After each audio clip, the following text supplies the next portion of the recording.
गोटे जंगल रास्ता दे श्याम जाउथिला। चारिआडे निछाटिया एवं सुनसान परिवेश थिला। हठात सेही रास्ता मझिरे गोटे भूत बाहरी आसिला। भूतकू हठात सामनारे देखि श्याम बहुत डरीगला।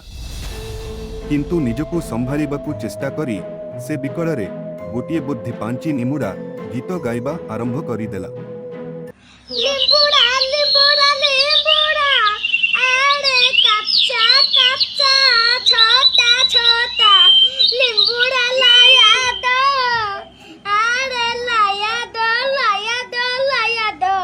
श्याम बायांक भरी एही गीत गाउथिबा देखि भूतटी आश्चर्य होइगला। भूतटी भाबिल जे एही लोकटा बोधहुए कौनसी बड़ तंत्रमंत्र जानिछि एवं मंत्र पढ़ी ताकू बस करिबाकू चेष्टा करुछि। एहा भाबी भूतटी बहुत भयभीत होइगला एवं सेठारु तुरंत पळाइला। भूत चली जिबा परे श्यामर देहरे जीवन आसिला। से बहुत खुशी होई हसी हसी निज घरकू पळाइला।